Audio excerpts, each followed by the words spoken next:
কত কিছুই তো বলছে, বাম্পার ফলন, লেবুর বাম্পার ফলন, বলেন না একটা বাঙালি দেখান যে এই কথাটা বিশ্বাস করে। এসব বলে আমাদেরকে আরো মানে এটাকে বিরক্ত হওয়া বলবো না, বিরক্ত হওয়ারও সীমা ছাড়িয়ে গেছে।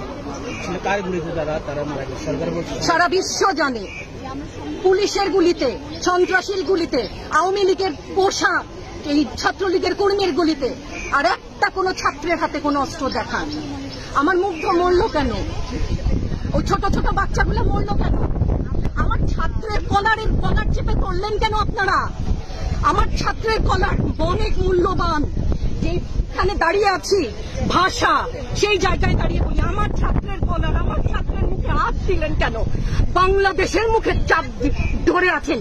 এই সমস্ত ভয় আর দেখিয়েন না, অনেক হয়েছে, আর না আর না। আমার ছাত্রদেরকে টেনে টেনে ধরে নিয়ে যাচ্ছে, কি হিসাবে, কোন বিচারে? আপনারা বলেন যে ওদের বলা দিয়ে কিছু বলেন না।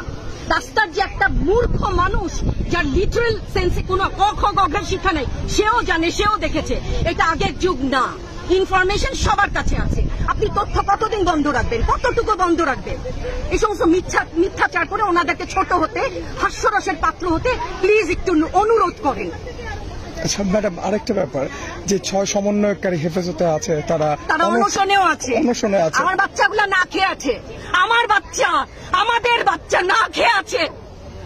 আপনাদের ঘরে নাই? এই পুলিশ ভাইদেরকে বলি, এদের বাপ মা নাই, এদের আত্মীয় স্বজন নাই? এদেরকে কেউ বলে না যে তোমরা কি করছো? এদের সন্তানরা পেছনে নাই? এদের সন্তানদেরকে, এদেরকেও তো আমরা বড় করেছি, এদেরকেও তো আমরা শিক্ষা দিয়েছি। চালানগুলি আমাদের উপরে। আমার শিক্ষকের গায়ে হাত, কত বড় ঔদ্ধত্যপূর্ণ আচরণ!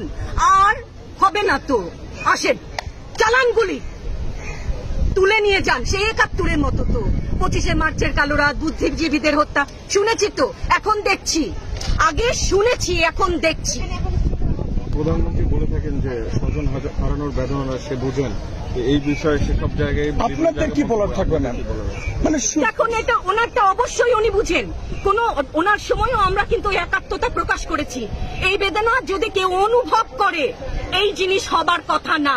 উনি যদি সত্যিই বুঝতেন, মুগ্ধের মা, অন্য যতগুলা শিশু থেকে শুরু করে, শিক্ষার্থী থেকে শুরু করে, মরে গেলেই বেদনা বুঝবে। আমার 6টা সন্তান যে ওখানে অনশনে আছে, তাদেরটা কে বুঝবে? বুলেট আপনি দেখেছেন বাবা মায়ের আর্তনাদ, অভিশাপ আসমান কাঁপে। আপনাদের কাঁপে না? তার কাঁপে না? অভিশাপের ভয় হয় না? বুকগুলা যাত্রা হয়ে গেছে আমার সন্তানদের। রাবার বুলেট বলবেন, কি বলবেন? এগুলো অস্ত্রের মুখে দাঁড়িয়ে আছে, আমাদের পয়সায় কেনা বুলেটে আমাদের সন্তানদের আপনারা বুলেট ছুটছেন। আর কত, আর কত?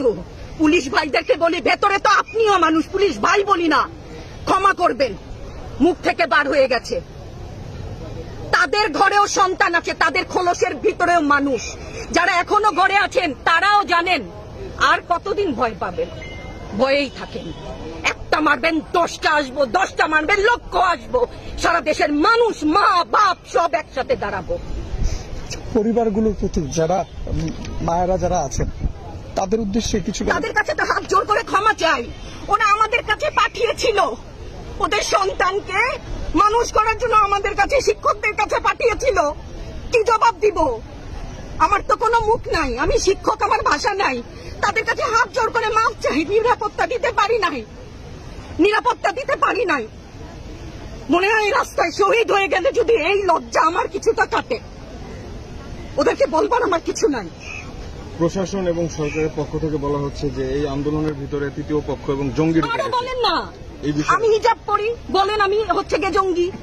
আরো বলেন না, যারাই প্রতিবাদ করছে জঙ্গি। হ্যাঁ, 71-এর সময়ের জঙ্গি এক যদি চেহারা অমন হয়, 24-এর জঙ্গির চেহারা এরকম হবে। তাহলে গত কিছুদিনে বাংলাদেশ থেকে যে পরিমাণ গ্রেফতার হয়েছে, তাতে দেখা যাচ্ছে যে 85% সাধারণ মানুষ, যারা কোনো দল করে না। এই বিষয়ে দল করলেও বা ক্ষতি কি? আমাকে প্রশ্ন, এই বিভেদটা তো সারা জীবন টেনেছে না, তাদেরকে গ্রেফতার করা হয়েছে। গ্রেফতার তো এমনিই করছে। দল করলেই কেন? দল করার এটা স্বীকৃতি দিতে হবে না। দল করলে ক্ষতি কি? অধিকারই তো চাচ্ছি, সাধারণ মানুষের অধিকার চাচ্ছি, ক্ষতি কি? কেন বারবার আমাদেরকে এই কথাটা শুনতে হয়? এই বিভাজনের সুযোগ তো তারা বারবার নিয়েছে, আবার কেন? ক্ষমা করে ধন্যবাদ। আপনার সন্তান পিছু হটবা না, ভয় পাবা না। তোমাদের শিক্ষক আমরা লজ্জা পাই, তোমাদের থেকে শিখেছি। তোমরা যেমন আছো আমরাও আছি, যতদিন না 9 দফা ওদের মানা হয় ততদিন মাঠ থেকে সরবো না। নিরাপদ না তো, আপনি নিরাপদ সংবাদ কর্মী, আপনি কি আত্মসম্মান বিসর্জন দিয়ে বিভিন্ন নিউজ লেবুর বাম্পার ফলন নিউজ করতে হচ্ছে না? আপনারও লজ্জা লাগছে না? আত্মীয় স্বজনের কাছে মুখ দেখাতে পারছেন না তো? আপনার হয়ে আমি লড়ছি, আমাকে সহায়তা করেন। Thank you.